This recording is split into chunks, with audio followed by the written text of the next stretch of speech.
Assalamualaikum warahmatullahi wabarakatuh. Perkenalkan saya Sofian Imani, CGP Angkatan 11 dari SDIT Antajin Pasir Jambu, Kabupaten Bandung. Pada kesempatan kali ini saya akan melaksanakan tugas demonstrasi kontekstual modul 3.1, yaitu tentang pengambilan keputusan berbasis nilai-nilai kebajikan sebagai seorang pemimpin. Pada kesempatan kali ini saya sedang bersama Bapak Kepala Sekolah saya sendiri, yaitu Bapak Muhammad Iqbal Faturrahman. Beliau adalah Kepala Sekolah SDIT Antajin. Apa kabarnya Bapak hari ini? Mohon maaf ya Pak, waktunya saya ganti sebentar. Dalam kesempatan kali ini saya ingin bertanya tentang bagaimana Bapak mengambil keputusan dengan nilai-nilai yang kebajikan sebagai seorang pemimpin, seperti itu ya. Untuk pertanyaan pertama Bapak, selama ini bagaimana Bapak dapat mengidentifikasi kasus-kasus yang merupakan dilema etika atau bujukan moral? Tentang dilema etika dan bujukan moral, itu kan secara sederhana diartikan dilema etika itu berarti ada permasalahan antara yang benar dengan yang sama-sama benar, gitu ya. Kalau bujukan moral kan antara yang benar dengan yang salah. Cara saya mengidentifikasi tentu menelaah serta membaca situasi dan persoalan yang muncul. Lalu kemudian jika ada permasalahan dari dua belah pihak, siapapun itu, tentu dicermati terlebih dahulu, juga dimintai keterangan, misalnya dimintai keterangan terkait permasalahan dari dua sudut, dari dua sisi, sehingga nanti bisa teridentifikasi mana yang benar, mana yang salah, atau mungkin dua-duanya benar dan dilema etika tersebut. Jadi Bapak sebelum menanganinya itu Bapak menelaah dulu, kemudian mencermati dulu, ya. Baru memutuskan gitu ya Pak ya. Baik, selanjutnya, selama ini bagaimana Bapak menjalankan pengambilan keputusan di sekolah Bapak, terutama untuk kasus-kasus di mana ada dua kepentingan yang sama-sama benar atau sama-sama mengandung nilai kebajikan? Ya. Selama ini yang berjalan tentu kami menjunjung tinggi proses atau prinsip musyawarah. Jadi katakanlah jika ada dua pihak yang kemudian bersengketa, setelah ditelaah tadi, diidentifikasi, ternyata katakanlah dua-duanya mempunyai nilai kebenaran dan kebajikan. Nah, sehingga biasanya yang kami lakukan tadi musyawarah tadi, karena si kebenaran tadi kan tidak absolut begitu ya kebenarannya, sehingga masih bisa didiskusikan, diperdebatkan. Namun ada satu hal yang menjadi prinsip dasar, yakni pengambilan keputusan itu berbasis kepada aturan atau regulasi yang kami anut di sekolah, di lembaga. Entah itu peraturan sekolah atau peraturan yayasan, atau yang lebih atas dari itu peraturan agama Islam, Allah dan Rasulnya. Sekali ya Pak ya.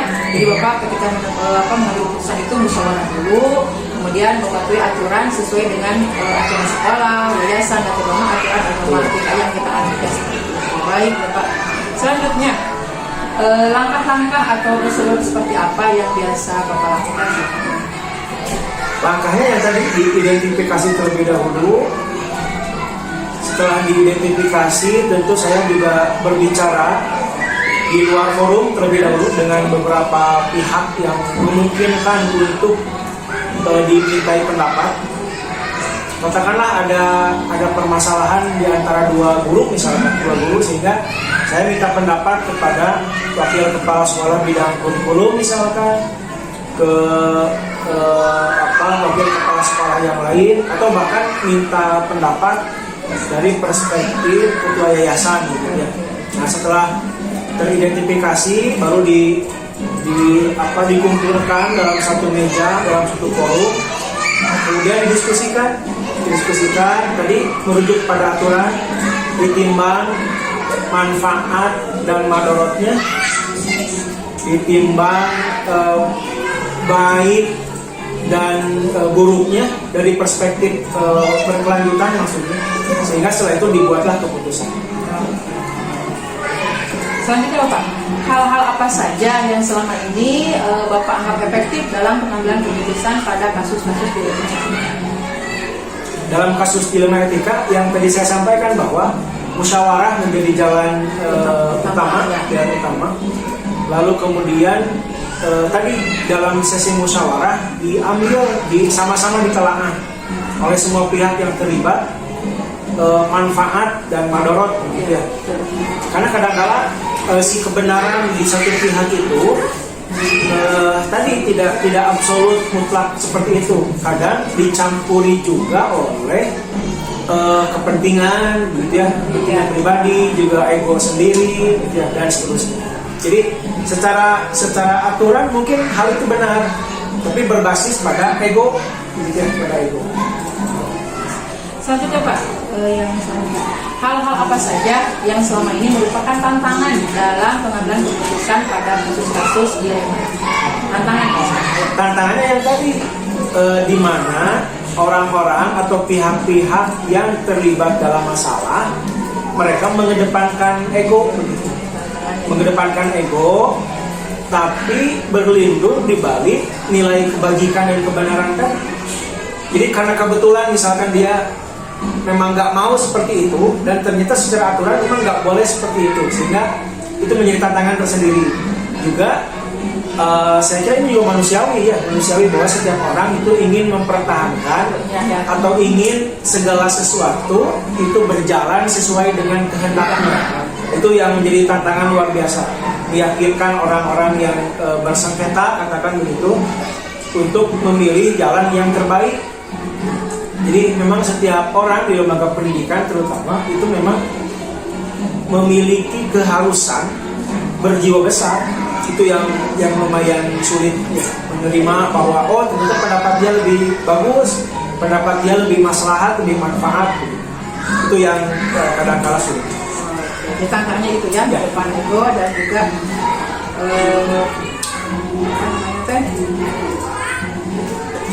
jiwa besar. Selanjutnya, apakah Bapak memiliki sebuah kata-kala atau jadwal tertentu dalam sebuah penyelesaian kasus dilema etika? Dan apakah Bapak juga langsung menyelesaikannya di tempat pada masalah, atau juga memiliki jadwal khusus Pak untuk menyelesaikannya? Dan kemudian bentuk atau prosedur seperti apa yang Bapak jalankan? Kalau untuk itu teknis berarti ya? Untuk teknis penyelesaian saya kira tidak ada jadwal khusus. Karena beda masalah, beda orang yang terlibat, juga beda penanganan gitu. Kata Nabi kan khotibin nasa ala qadri ukulihim. Jadi bicara dengan orang itu harus sesuai dengan takaran akalnya gitu. Jadi kita tidak bisa menyamaratakan pola komunikasi, tidak bisa menyamaratakan pola penyelesaian masalah di tiap orang. Jadi lebih kepada situasional, kondisional, dan fleksibel. Ada yang bisa selesai dengan cara dikumpulkan secara resmi. Ada juga yang ngobrol secara pribadi beres gitu ya. Jadi beragam. Sehingga tidak ada ketentuan khusus. Tidak ada jadwal khusus ya? Ya. Baik. Selanjutnya, adakah seseorang atau faktor-faktor apa yang selama ini mempermudah atau membantu Bapak dalam mengambil keputusan dalam kasus-kasus dilema etika? Seseorang adakah yang membantu? Pihak yang mendukung tentu di beberapa kasus ada banyak ya. Nah itu biasanya justru orang-orang yang secara kepribadian sudah matang. Jadi dewasa secara kepribadian. Karena ada juga orang yang usianya sudah banyak tapi berjiwa sempit gitu ya, karena satu dan lain hal, sehingga orang-orang yang semacam itu yang membantu. juga orang-orang yang bisa menyimpan rahasia. Menyimpan rahasia. Sebagian orang kan bertemu dengan masalah, dia mau membantu, tapi permasalahannya dikit gitu ya, ditahan, tidak disebarluaskan. Itu Yang jelas amanah berarti sangat ya. membantu. Kita Betul. bicara dengan orang yang amanah. Ada lagi? Cukup. Oke, artinya dalam kasus ini orang membantu itu adalah orang yang dewasa secara kepribadian dan juga ada orang yang amanah gitu ya. Ketika Oke, lanjut yang terakhir Bapak. Pertanyaan terakhir, dari semua hal yang telah disampaikan, pembelajaran apa yang dapat Bapak petik dari pengalaman Bapak sebagai pengambilan keputusan di LMM? Pelajarannya adalah ternyata memanage manusia itu dari perspektif pemimpin itu bukan hal yang mudah. Itu sulit sekali. Tapi kesulitan tadi akan menjadi mudah kalau kita mau belajar, kalau kita mau berusaha. Jadi kalau kita memanage ini kan mengatur atau memanage benda mati, bukan benda hidup, itu mudah. Tapi kalau kita harus mengatur manusia dengan isi kepala yang berbeda, latar belakang berbeda, dan seterusnya, itu sangat sulit. Sehingga saya kira pembelajaran semacam itu harus ditempuh sehingga kelak seorang pemimpin itu bisa menyelesaikan masalah dengan baik, dengan mulus. Di awal-awal mungkin akan tertatih-tatih, akan kesulitan dan lain sebagainya. Nanti kemudian jika seiring berjalannya waktu sudah terbiasa menemukan masalah, membaca karakter orang, itu dalam menyelesaikan masalahnya akan lebih mudah. Oke, baik Bapak, terima kasih banyak atas waktunya ya. Bapak mau sekali satu lagi, Bapak itu berapa tahun menaungi SDIP menjadi kepala sekolah? Saya jadi kepala sekolah sejak SDIP berdiri. Sejak tahun 2014. Oke, 2014. Oh, Masya Nanti Allah. ini tahun Saya ke-11. ke-11, luar biasa Tahun sekali. ketiga. Pengalamannya sangat luar biasa Bapak ya. Ya, Bapak gitu aja waktunya. Terima kasih atas waktunya. Mohon maaf waktu saya ganggu sebentar. Ya Pak, maaf. Sehat Bapak. Ya, Assalamualaikum. terima kasih, sukses KGP. Iya, makasih. Assalamualaikum warahmatullahi wabarakatuh. Baik, demikian wawancara saya dengan Bapak Muhammad Iqbal Faturrahman MPD sebagai Kepala Sekolah SD di Aten. Sampai bertemu di lain kesempatan. Assalamualaikum warahmatullahi wabarakatuh.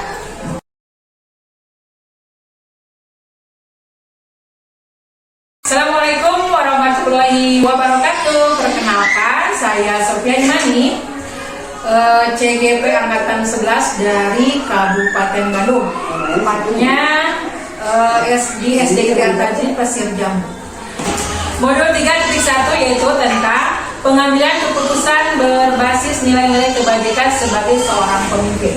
Baik, dalam kesempatan kali ini saya sedang ada di RA Tajdi Pasir Jambu dengan Ibu Kepala Sekolah. Apa kabar Ibu? Alhamdulillah ya.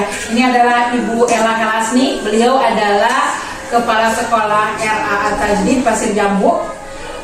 Kira-kira Ibu sudah berapa tahun menjadi Kepala Sekolah di SD? Dari tahun 2016. Oh, 2000. Sudah banyak pengalaman tentang dilema etika, menyelesaikan dilema etika yang ada di sekolahnya. Tentu saja pastinya ada masalah ya Bu ya, tentu ada selalu. Oke, baik, di sini ada Bu Ella Helasni ya yang akan bersama kita selama beberapa menit ke depan. Ibu, mohon maaf saya ganggu waktunya. Oke, dalam kesempatan kali ini saya akan menanyakan sesuatu, bertanya kepada Ibu tentang dilema etika Ibu ya. Jadi yang pertama, selama ini Ibu sebagai pemimpin Bu ya, bagaimana Ibu mengidentifikasi kasus-kasus yang merupakan dilema etika atau bujukan moral seperti itu? Dilema etika sebetulnya baru dengar juga ya. Oh, baru dengar juga ya, oke. Jadi ini pesan baru buat saya. Dilema Justru pinginnya mah nanya balik. Ya, tapi misalkan kasus yang nyata itu seperti, maksudnya gimana ya? Maksudnya secara pengertian dilema etika ketika tadi apa? dilema dilema etika itu Ibu ketika ada kejadian, tapi kejadian tersebut, kasus tersebut sama-sama benar, tapi kita sebagai seorang pemimpin bagaimana nih cara menyelesaikan masalahnya seperti itu. Jadi ketika kita merasa bahwa ini sama-sama benar, Iya, sama-sama benar. berarti tapi kita harus menentukan keputusan Iya. bagaimana gitu. Kita seorang pemimpin harus seperti apa? Iya. Mungkin dilihat dulu, diidentifikasi ya, maksudnya konteksnya itu pastilah di antara dua itu pasti ada yang apa? Maksudnya ada yang mungkin apa diburu berdampak nantinya. Jangka panjang, jangka panjang. Dampaknya apakah ini akan positif yang terus kita yang mana yang harus didahulukan mungkin ya skala prioritas pastinya. Jadi kita lihat dulu sama-sama benar, tapi kita nanti dampaknya yang akan lebih positifnya yang Bagaimana? Oke. Yang pertama Ibu mengidentifikasi dulu ya. Oke. konteksnya bagaimana, masalah-masalahnya. Jadi kita hubung-hubungkan dulu lah, maksudnya dan nanti itu diprediksi kira-kira yang dampaknya lebih positif. Oke, positif ya, identifikasi dan mencari dampak lebih positif seperti itu. Oke. Baik, Bu. Selanjutnya, bagaimana Ibu menjalankan atau pengambilan keputusan di sekolah Ibu, terutama kasus-kasus di mana ada dua kepentingan yang sama-sama benar atau sama-sama mengandung nilai kebajikan. Kira-kira Ibu memutuskannya seperti apa? Memutuskan Ketika ada kepentingan yang sama-sama benar ataupun sama-sama mengandung nilai kebajikan, ketika Ibu memutuskannya seperti apa? ya mungkin nggak lepas yang dari tadi ya. Oh iya, Ya, jadi mana yang lebih urgent harus dikedepankan, terus dampaknya juga mungkin juga yang pasti kalau sulit itu memang mengidentifikasi yang sama-sama sebetulnya. Benar ya. Tapi kita mungkin kadang intuisi juga ya, kita nggak bisa lepas itu intuisi kita, cuman kita pokoknya berprinsip jangan sampai itu memang hanya untuk kepentingan kita maksudnya, tapi untuk kemaslahatan yang sama, bukan untuk ego kita gitu, demi apa, demi image kita atau tidak gitu, tapi untuk betul-betul untuk masalah banyak. Karena kita di sini, karena kita di sini sebagai seorang pemimpin ya, kita harus bijak. Harus bijak. Segala sesuatu itu berdampak untuk semua orang dan tidak hanya apalagi untuk ego sendiri. Betulnya itu seorang pemimpin itu ya dilemanya. Oke, selanjutnya Bu, langkah-langkah atau prosedur apa yang biasa Ibu lakukan selama ini?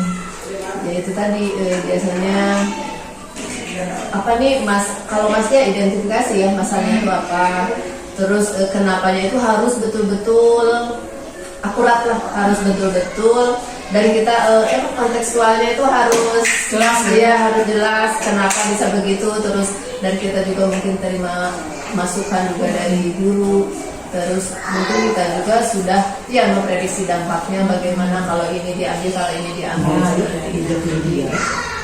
ujungnya ya dengan tadi masyarakat untuk semuanya. Terus skala prioritas juga, kan kita kan nggak mungkin misalkan yang urgent untuk segera diselesaikan tapi diengke-engke gitu. Pasti harus ini kan dampaknya bisa negatif kalau diengke-engke gitu. Jadi harus tidak. Langkah-langkahnya seperti itu ya Bu ya. Oke, kemudian selanjutnya hal-hal apa saja yang selama ini merupakan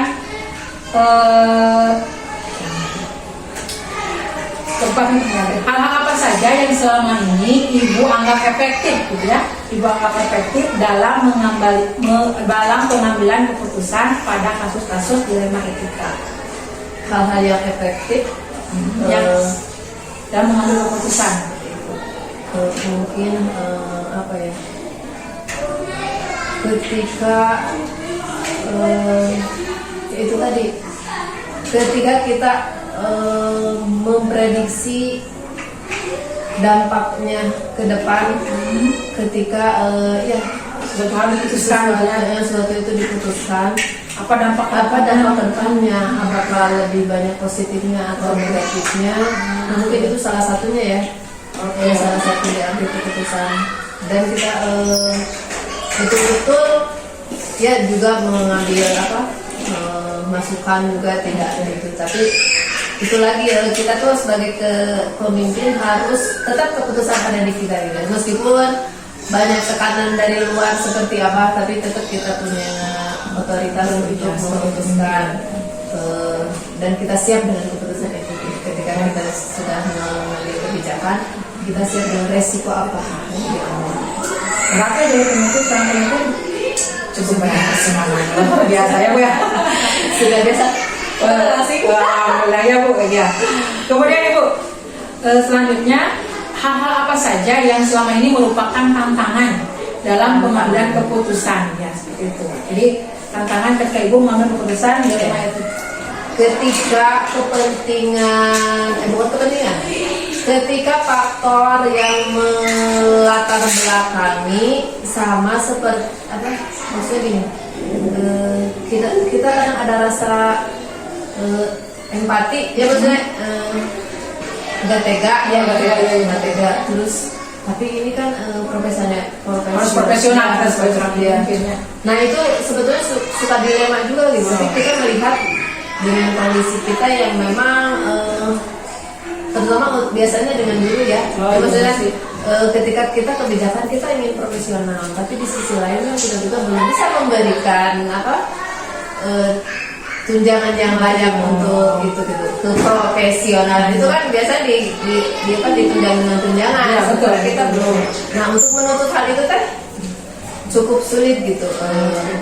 Jadi kadang ya toleransi dengan menurutnya standar profesional itu gitu. Ya benar, tapi kita terus mengingatkan lah, ya maksudnya tetap harus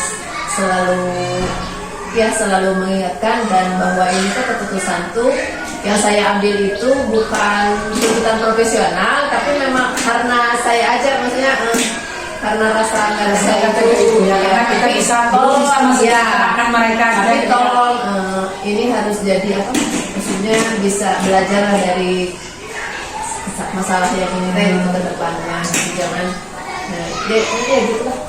Ya baik, tantangannya ya Tantangannya itu jadi ketika profesional bersinggungan bertabrakan dengan ya kesejahteraan dulu ya. Ya misalnya dulu kan punya anak, maksudnya ketika sakit atau apa sementara dan lain-lain ya, itu kan orang tua juga kan. Wah, bagus sekali ya menjadi pemimpin itu. Oke, selanjutnya Bu, apakah Ibu memiliki sebuah tata cara atau jadwal tertentu dalam sebuah penyelesaian masalah dilema etika? Dan apakah itu ketika ada kejadian, apakah Ibu langsung menyelesaikannya di tempat ataupun Ibu memiliki jadwal ketika menyelesaikannya? Ya tergantung itu tadi, kalau urgensinya itu kan harus segera diselesaikan. Kita tuh urgennya ya harus tergantung masalahnya. Masalahnya kan nggak bisa diabaikan nih gitu, harus segera supaya nanti hasilnya semua. Jadi Ibu tidak punya jadwal khusus ya, jadi lihat dulu kemungkinan masalah tersebut. Oke, kemudian selanjutnya, adakah seseorang atau faktor-faktor apa yang selama ini mempermudah Anda untuk membantu Anda dalam pengambilan keputusan? Adakah seseorang atau faktor-faktor apa yang Manusia maksudnya? Ya, yang membantu keputusan? Ibu nih kan kalau masalah sama siapa nih Ibu? Kalau Allah kan udah pasti ya sama Allah ya. Kalau teman-teman Paling siapa yang membantu itu ya membantu Ibu? ya biasanya ya saya juga kan. Jadi ya rekan pimpinan Ya, rekan harus guru atau menanyakan maksudnya masukan, meskipun ya kan itu enggak utama untuk maksudnya tetap kita keputusan, tapi nggak ada salahnya kan guru juga ada di tim kita gitu ya, pastilah bermusyawarah dulu ya, ya. pasti kan itu untuk keputusannya pasti untuk keberlangsungan di lembaga kan. Jadi nggak ada tim luar selain mereka gitu. Nggak ada yang lain selain misalkan teman-teman profesi. Soal profesi misalkan kalau kita ada masalah gitu. Iya ada, ya juga orang yang bisa dipercaya gitu. Oh iya harus ya. ya. Ya ada. Tapi itu tadi kembali tetap keputusan kita. Kita itu tuh cuma untuk mungkin siapa tahu bisa nggak kepikiran sama kita. Nah cuma untuk itu saja sih. Tetap aja kita harus memilah dan menimbang. Ya. Sekarang Bu tidak terasa pertanyaan terakhir Bu. dari semua hal yang telah disampaikan tadi, kemudian pembelajaran apa yang dapat Ibu petik dari pengalaman Ibu selama mengambil keputusan selama menjadi pemimpin ketika berada di dalam itu? Oh, ya itu tadi pengalaman berharga memang bahwa saya setiap hari mengambil keputusan, ini keputusan melepaskan ego, terus untuk kemaslahatan yang banyak itu tadi, jadi pembelajarannya itu, dan memang sulit, tapi insya Allah menuntun saya untuk mengambil keputusan itu. Dan masya Allah emang sejauh ini sih dampaknya cukup, ya maksudnya ya. Dan saya nggak peduli gitu, maksudnya ketika kita mengambil keputusan, saya tidak peduli apa yang orang pikirkan tentang apa yang saya putuskan gitu. Padahal kita sudah menimbang. Iya, kita sudah mempertimbangkan banyak hal untuk mengambil keputusan itu. Jadi intinya ya udah, kita punya otoritas, dan kita cukup percaya diri untuk memutuskan itu. Tidak terbebanilah oleh tekanan atau apa yang Itulah emang Hajwa pemimpin itu ya, independen. Kita yang punya independen, kita punya power kita sebagai seorang pemimpinnya. Kita tidak bisa diintervensi orang lain ya. Begitu ya. Nah, sekali Insya Allah luar biasa ya. Saya nggak kebayang nih kalau saya menjadi kepala sekolah apa yang saya lakukan ya. Tapi bisa lebih baik. Baik. Ibu terima kasih banyak atas waktunya ya Bu ya. Sangat luar biasa, barusan percakapannya cukup sangat menarik menurut saya. Sangat menarik bagaimana seorang ibu kepala sekolah, kan jarang ya ibu kepala sekolah. Kebanyakan bapak kepala sekolah. Luar biasa Bu. Mudah-mudahan perjuangan ibu selama ini mencerdaskan anak bangsa ya Bu ya. Mudah-mudahan ibu selalu diberi kesehatan, kemudahan, keberkahan. Oke, baik Ibu, terima kasih atas waktunya. Sampai ketemu di lain waktu. Semoga sehat semuanya Bu. Assalamualaikum warahmatullahi wabarakatuh.